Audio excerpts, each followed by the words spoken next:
Welcome to Allie's Attic, where you never know what kind of surprise you'll find in my attic. I'm your host, Allie, and today my surprise is a lady from Ontario, Canada. So I'm tickled because she's Canadian, and she is extremely talented. Please welcome Stevie Jewell. Hi, Stevie. Hi, Allie. Thank you so much for having me. Well, thank you so much for coming on. Now, I find this, I've listened to your music, so I get where they came up with this. It's like your Katy Perry meets country with a twist of Southern rock, and that totally describes you.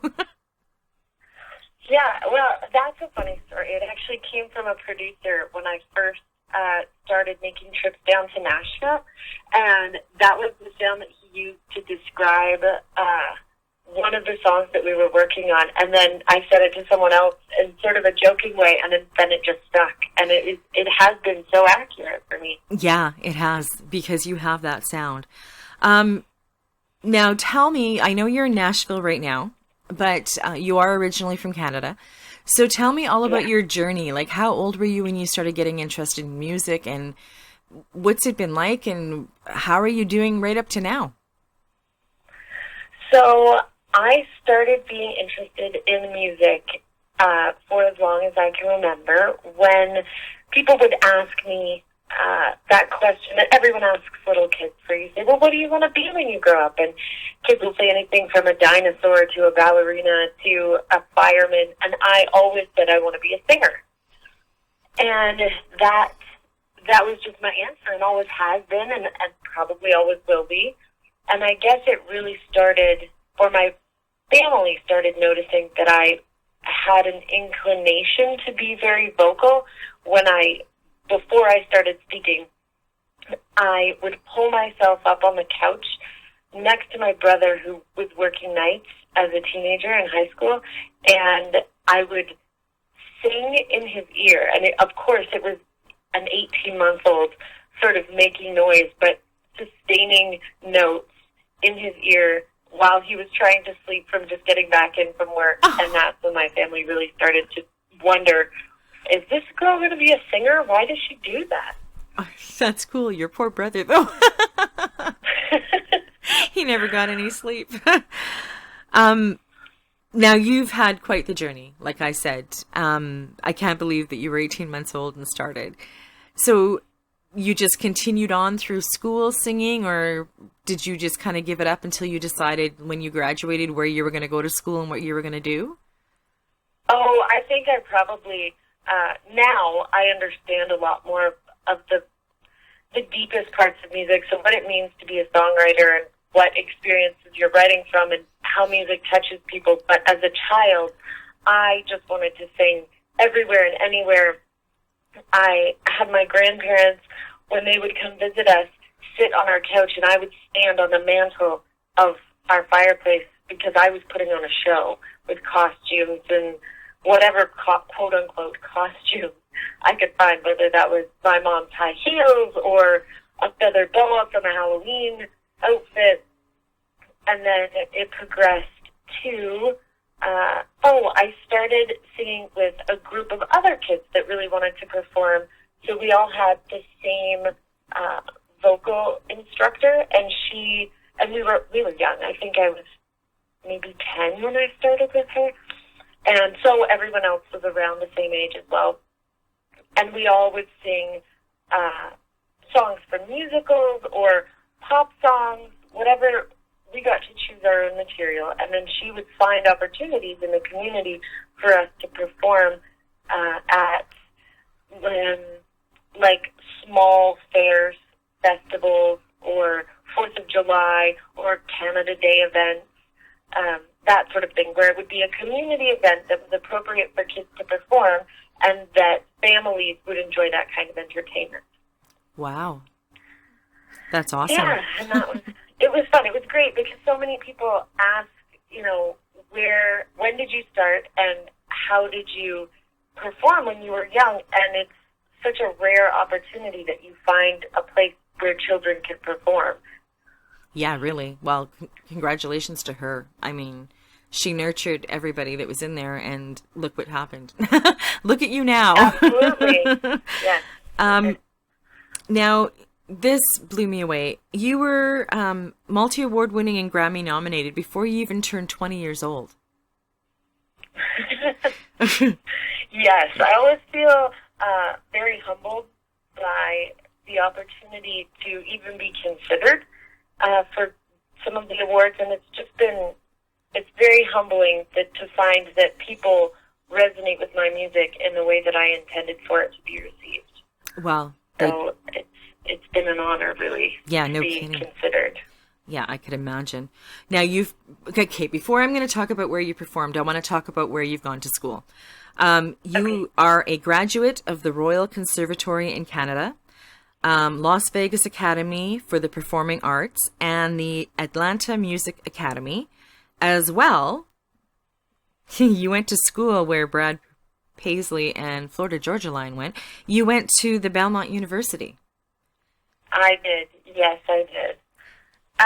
So I guess I'll start at the beginning. So having the opportunity to learn from instructors who are part of the conservatory, I mean, it was just phenomenal because the level of the standard that they hold instructors to have that certification and to be part of the conservatory is head and shoulders above so many other instructors that you might find out there, but just knowing that they have that sort of credential and background really makes it, you feel like you're learning things that you're going to be able to carry forward with you in your career, and that certainly was the case for me.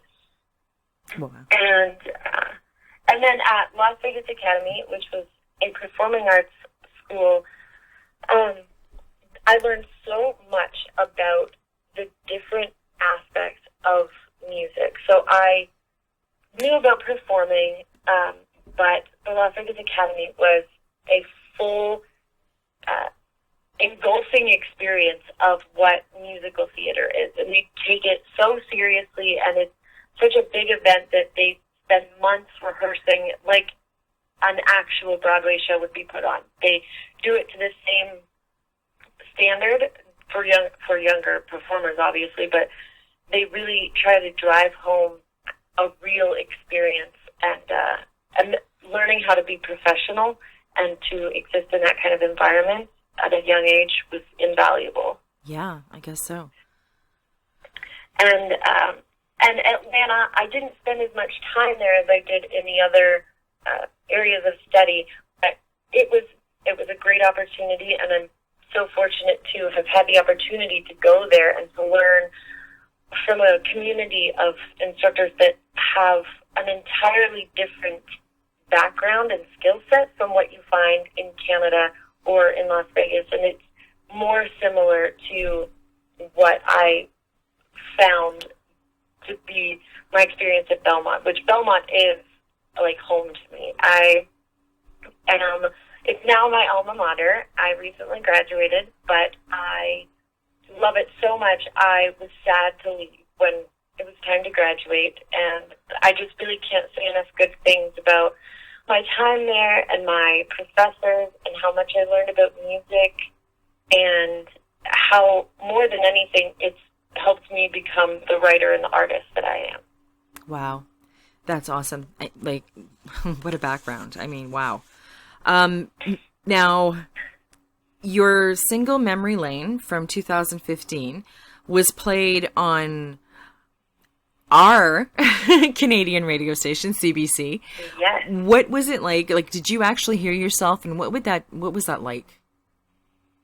It was so surreal. It was the first time that I had heard a song of mine on the radio, and it was, when I heard it in the car, I didn't know that it was going to come on. Sometimes when you're in contact with people at the station, they'll send you a message or text you or whatnot and say, hey, we're going to be playing your song later today or whatnot, so that then I can get excited and share it on my social media that it'll be up. But that was not the case. It was just luck of the draw that I happened to be in the car, and it came on, and I thought when I heard it the first time I was going to play it cool and be so relaxed about it, and it was absolutely the opposite. I was so freaking out and couldn't even, I was screaming in the car but trying not to scream so that I could hear it coming through the radio. Wow. Yeah, I'm not a singer, but I know because I was a radio announcer for years, when I first heard myself on radio, when we started using voice tracking, it was like, wow, is that me? So yeah, Absolutely. But yeah, it must have been awesome. Now, your powerful storytelling and stunning vocal presence highlight your unique artist identity, which it does in all of your songs, and it connects you to an audience across the globe. And I had a lot of people messaging me when they found out that you were coming on my show, and they were very, very, very, very excited and very happy and wanted to know when it was going to be on. So you have very loyal fans, and if anything, that goes to show you just how good you are. Oh, well, thank you so much. I write the songs that I write for other people, hoping that the experiences that I've gone through, positive or negative, can be of some help to someone else, and to remind people that in the good times we can all celebrate together, and then in the not so good times we've all been there at some point. Yeah. And I hope that that's what my fans feel, is that I'm a friend, that while we may not be talking on the phone, I hope that they can turn on my music and feel like I'm right there for them, because that's why I make music. And that is the best reason in the world. And a lot of your songs do connect. And I go back to this all the time. I had a songwriter come on, because songwriting to me boggles my mind. Because I honestly did try once to write a song, and it just was horrible. I'm just horrible. And to know that people can write songs like you do and have them connect with certain things that we've gone through, or, just make me happy when I need to be happy, or know that somebody out there has gone through the same thing I've gone through, is just amazing. So hats off to you for being able to do that. Well, thank you so much. It's something that I've definitely had to work at. I think there may have always been a skill there, but I have spent a lot of time working that muscle, and it really is a muscle, as most of my professors at Belmont will tell me or you or anybody, that it's something that can be cultivated. So if you think maybe that you have an inkling, or if someone listening to this feels like maybe they have a little bit of a songwriter in them, then I definitely would encourage them to try, because you never know what kind of stories are inside you. Yeah, exactly. Now, talking about your writing, you've worked with some of Nashville's A-listers, and I'm going to just name them. You've worked with Country Hall of Famer Tom Douglas, who worked with Lady Antebellum and Tim McGraw. Pop writer-producer Jody Marr, who wrote with Carole King, oh my God, and Ricky Martin, and Willie Edwards, who worked with Dexter, Burn Notice, and The Sopranos. So, I mean, I love Lady Antebellum, Tim McGraw, but Carole King, oh my God, to have the opportunity to work with somebody that worked with her would blow me away. I have been very fortunate in my time in Nashville to have connected with some people that I am such a fan of their work, and I am so inspired by it. And that's certainly the case with Tom and Jody and Will. They are such professionals, and they have such unique ways of looking at things. Jody is really, she's a mentor of mine, and she helps me. When I bring her a song, she'll help remind me why I need to adjust things, or am I saying everything in the most concise way and making it as clear as possible so that it's easy for the listener to understand and feel the emotion. And Tom is an absolute joy to work with, and he's so prolific with his writing that it's very intimidating to be in the same room with him, and even just to hear some of his thoughts on what songwriting is like, which if anyone is interested, he's done lots of speeches and videos where he goes in depth about his thoughts on songwriting in that process, but which you can YouTube. But just having the opportunity to work with them has definitely made me a much better writer and a more thoughtful writer. Wow, I can imagine. Now, you performed at the White House. Wow. What was that like? Like, how intimidating would that be? it was one of those things where you try not to think about what a big deal it is. And at that point, I was in a group of some other performers, and it was such an honor to be considered, and then to find out that we had been chosen, because that's how it works. You put your name, the name of your group or your community vocal group, whatever it is, you put your name in, hoping to be chosen, and then I think it's about 20 different groups that get chosen from all over the country. Wow. And so it was quite prestigious and very much just a whirlwind of what's happening and where are we going and security clearance and is this real life? It was all just really exciting. I can imagine. You've also performed at the Canadian Country Music Awards and all over the U.S. Now, you are in Nashville. Are you planning on staying in Nashville? Are you planning on coming back to Canada, or is Nashville now your home?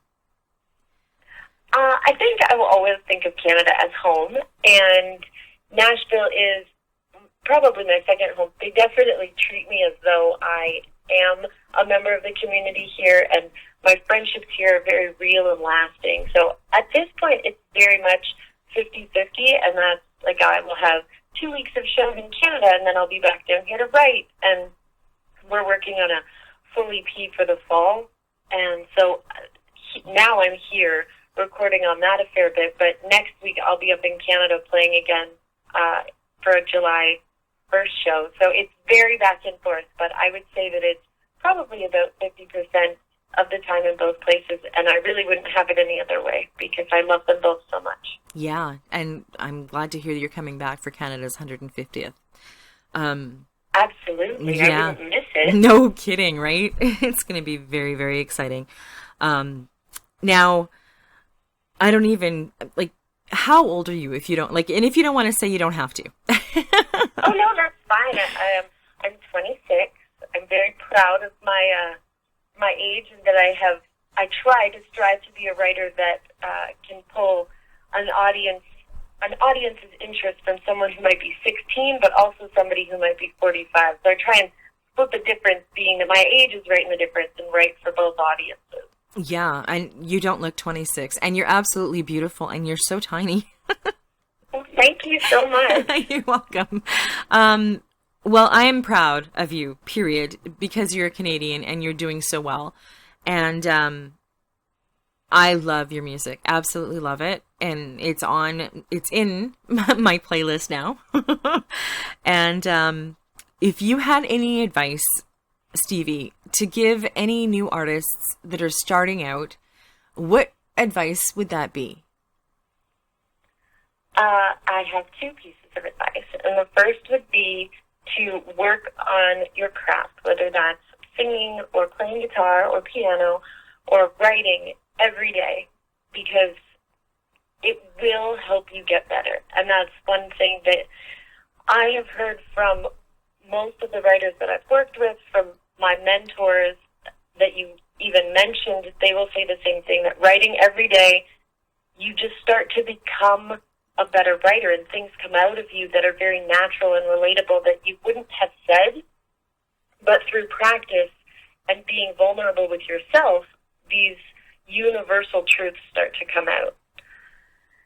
And my second piece of advice would be, you're probably going to hear no a lot, and that's okay, because no is just another opportunity to grow, another opportunity to move on to the next thing. And if music is really what you love, I very much believe that there is a place for everyone in this business. So if maybe you're not meant to write pop songs. Maybe you're meant to write children's songs that will be on Disney Channel or ABC, and that's great. It will still be an avenue for you. But I strongly believe that if you think that music is your calling, people are going to tell you no, because that just happens, and it's definitely happened to me. But if this is what you want to do, then keep going and don't give up on your dream. Wow, that's very good advice. Very good advice. I just how many CDs do you have out, Stevie? So I have just one out currently, and it's one that I I think it was up on Amazon and iTunes for a little while, and now I have pulled it down, and I just have the physical copies, which are available on my website. So if you would like a physical copy or a signed copy or not signed, then you can just go to my website, and it's all available there. Okay, cool. And your website's going to be up on my website, so people will be able to find you. Now, this new collection of songs that you're doing, you talked about an EP. Are these songs going to go on your EP, or is this you're doing this CD and then another one's going to come out after? So this is a project that has been on my mind for 18 months, and now it's finally come to the point where I think all the songs are written, and it's a very artistic, visionary process that has been on my mind and on my heart, and I'm very, very excited for it to come out this fall. And there will be, it will have Off the Market and Bad Habit, and it will have a new song that's coming out in July, and then it will have a couple other songs that I'm trying to think how I can word it so that it gives a little bit away, but not too much. It's the songs that will be on it that won't have been released previously will help finish a story. And that's all I can really say about the whole project, but I'm very excited for it to come out. Okay. Well, I'm glad that we get to play two of them that are going to be on there. Just so you know, yes. I don't know if you've seen my odds and ends. I can't even talk on my website. But I've had two Canadian artists send me their new singles that I've put up there, as well as an artist from the UK. So if you do want to get some more airplay out of it, you can always send it to me and I'll throw it up there. Wonderful. Or you're welcome. And if you ever want to come back on to talk about the CD once it's finished, just, send me a message on Twitter. It's not a one-shot deal. My door's always open. And I would love that. Thank you so much. You're welcome. And also, I'll talk to you about something else off air, and it's called Allie's Artisan Alcove, but I don't like putting people on the spot, so we'll talk about that after. Okay. Now, what two songs are we going to hear from you, Stevie? Off the Market and Bad Habit. And they are amazing songs. So those are just available on your website right now? Those ones are available on iTunes, and they can be streamed on Spotify, and they're available on Amazon and the Google Play Store. So they're really available on all major online retailers. Okay, perfect. And I thank you so much for coming on my show. Like I said, I'm so happy. You're Canadian and you're doing so well, and I just wish you the best of luck, and I hope one day I'm sitting back and watching you not just perform for the Canadian Country Music Awards, but for the Country Music Awards in the States. So I think you're going to get there. Well, thank you so much. It's been an absolute pleasure and a real honor for me to get to talk to someone like yourself who's such a music fan. I really treasure these opportunities. So thank you so much for having me on your show. Aw, thank you. And thank you for joining me on Allie's Attic. Keep checking my website because you never know what kind of surprises you'll find in my attic. Cheers.